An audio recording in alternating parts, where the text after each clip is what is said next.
looks like. So the first thing you do is you give it your IP address and a port number. In a realistic scenario, this will be a public IP address on which you would want to get a reverse connection. And then you choose your payload. So in this case, we are choosing Oracle Java permissions. And we say if it's an integer or a string vulnerability. What this does then is this will create a long metasploit. It will run MSF payload, but more importantly, this will give you the attack payload which you want to copy and paste in your attack, essentially. Because if it's a non-interactive injection, then we don't really know which field is vulnerable, and you technically would want to inject this in every single field where a vulnerability could exist. You can obviously use it for interactive exploitation as well.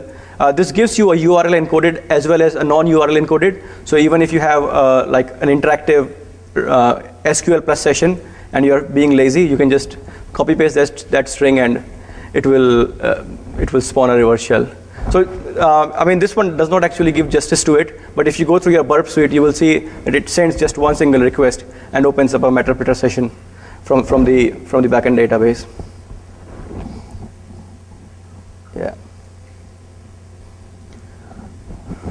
Right.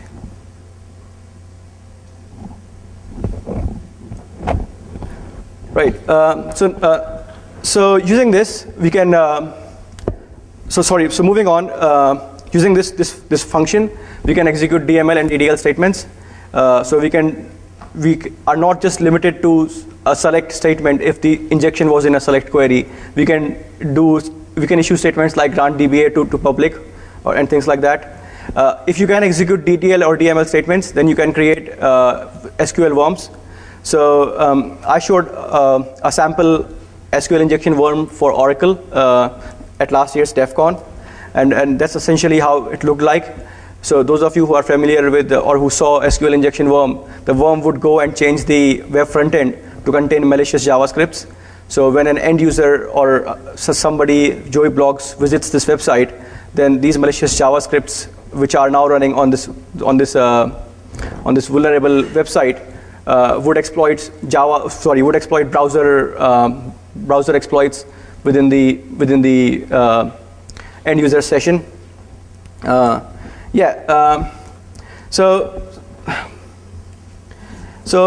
we find SQL injections quite often, but the fact remains that is there anything that we could do to protect the sensitive data within the database? And I think the answer comes from the compliance part of security. So there are a number of compliance, including PCI compliance, which mandates that all the sensitive information, like credit card information, should be stored encrypted. And when I say encrypted, I mean encrypted and not encoded. That perhaps is a topic which we can debate about another day. But essentially, so what can we do to make data useless for a potential attacker or even a malicious DBA? So that's where compliance comes into picture. So PCI compliance mandates that the card number PAN must be stored encrypted. The distributions of keys used for encryption decryption should be regulated. So what happens if an attacker finds a SQL injection in such a website which is going through all this compliance? Does he end up getting all encrypted card data, which he can't possibly decrypt in his entire lifespan, considering that it is actually following PCI and the encryption is strong and the keys are not stored in the database, and it is following compliance. So technically speaking, yes, the card data should be encrypted, and the attacker should not have access to any clear text pens, and the attacker should not have access to keys for decryption. So that data should be worthless to the attacker. So for example, here is our sample e-commerce website, which possibly is PCI compliant. And if you do a select star from shop_credit cards, then you will see that all these are desencrypted with a really strong key. So this is what we are using. Funnily enough, what we found was all these compliance say that the data should be encrypted. What it does not say is that where the data should be encrypted. Should the data be encrypted at the database layer, or should it be encrypted at the application layer? So there is a simple PHP code here, which is inserting credit card information into a credit cards table. And as you can see, it's calling a built-in Oracle function called triple des encrypt, and it's passing the card number as one argument and the key string as the another argument. So you can see that the key is actually stored at the application layer, not at the database layer. And clearly, I mean, in this particular instance, if we consider that the application server is different from the database server, then our SQL injection only ensures that the database server is compromised, not the application server. So the attacker should not have access to the decryption key. So this looks like a secure design.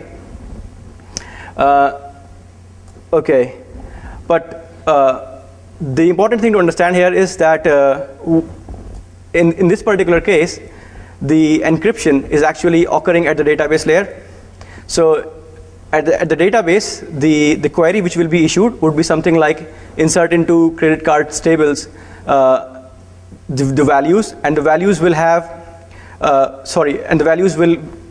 inside the values you will be calling this particular function with the clear text span and the clear text encryption key. So the query in itself will have everything clear. The data at the database layer will have everything encrypted, but the query will have everything in clear. So what if I can obtain the queries as clear text? So in Oracle, there is a view called $SQL. So $SQL lists statistics on shared SQL area. This typically stores last 500 queries. So it's a dynamic view which keeps getting updated. So if you query this view often, you will eventually see all the encryption queries which will have clear text span and the clear text keys in it. But because this is a dynamically changing view, you are not guaranteed success. What happens is that sometimes the contents of $SQL gets written to other SQL tables like $_SQL text, and in that case, these queries and these spans and these keys, they are available forever. And if you can get even one single such query by querying these tables, then you can get the key, and once you have the key, then it's game over. So yeah, that's how the query would look like on the database server. So if you query $SQL and you query the column SQL_text, then you will see the clear text span and the clear text key string within that particular table. So that to me is a fail. So yeah, that's a screenshot basically saying clear text span and private key if you query that table. Similarly, in MS SQL, you can obtain data by querying the plan cache. So essentially obtain queries forensically. So if you issue this massive statement, then you will get a list of all, then you will get the plan cache, which will have the list of all SQL queries executed in a certain amount of time. So for example, if in MS SQL you are doing something like MD5 hashing your clear text spans, and it appears in the database as an MD5 hash, and which technically speaking is not really going to be of any use to the attacker. An attacker, if have the enough privileges to obtain the plan cache, can run this query in MS SQL and obtain the clear text spans by obtaining the plan cache. So just one last thing before we break for lunch. I mean, sometimes we think too technical about exploitation, and the hackers in the wild are actually doing things in a more simplified manner. So we were investigating a security breach, and we found out that the database server did not have a single instance of the clear text span. And we were saying, hang on a minute, this can't be right. If there is no clear text span in the database, then there is no compromise, technically speaking, of the pans. So let me actually show you a demo of this.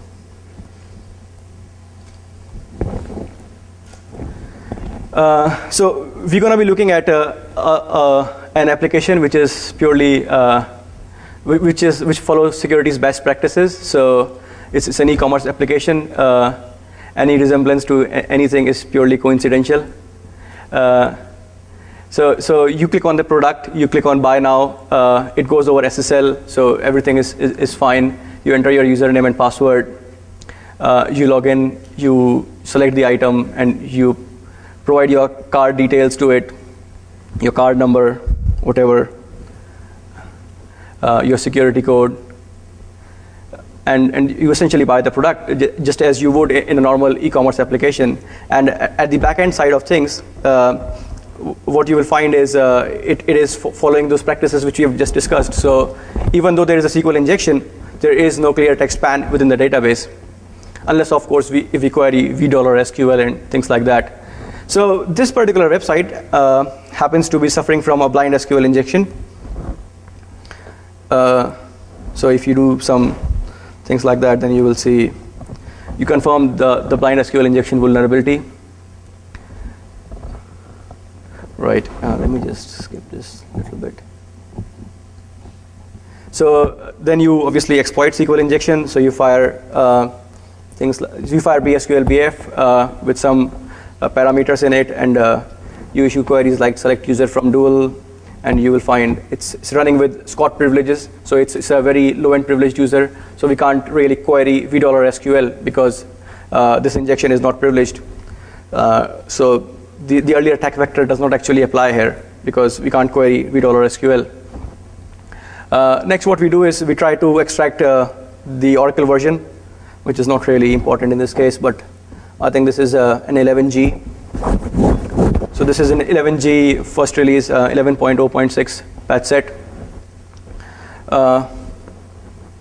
Right, now we've enumerated the database a little bit, and we are trying to extract card number from the card tables. And what we will find is the card data is actually encrypted. So if I skip this a little bit. So you will find that the card data is actually triple dash encrypted. So it's going to be of no use to us. And if you look at the server side's perspective, then you will find that the application server is different from the database server. That is the connection string, and that's triple dash encryption occurring at the database. And that's the key stored at the application server. So all best practices. Now what the attacker does is something quite clever over here. He basically logs into the website and finds one field within the database server which is a part of the session data. So in this case, if I log in, it will actually show me my name over there. So it says welcome, my first name and my second name. So this is a part which is coming from the database server, and it's a part of the session. So what if I go back to the database, issue a massive update query, and Trojan this session data for every single user to contain a JavaScript keylogger now? Right, so the next time a user logs into this website, then he will have this JavaScript keylogger on that same page on which he will be entering his card data. So we are not technically hacking the data stored in the database. We are hacking the data which is about to be stored in the database. So if we do this, then I mean, we've already discussed how do we issue update statements or DML statements using this procedure. So we issue 3 statements basically, which will do a massive update and include a JavaScript.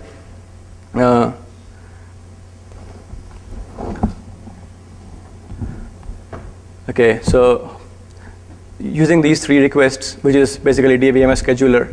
In fact, we could have had all these 3 requests into one single request. This video was done a little while ago. So now if I log in to my website again after doing this massive update statement, then what you will find is the front end still looks the same to me, but if you actually bother to look at the source code, you will find there is a JavaScript which is pointing to the beef server. And if you look at the attacker's website, if you now go back to the attacker's beef session, then what you will find is a zombie connecting to it. So that's the beef session. We're just configuring it. Okay. Then you will find a zombie connected to our beef session via this JavaScript running in the browser. This is the victim, and this is for every single application user who will be logging in.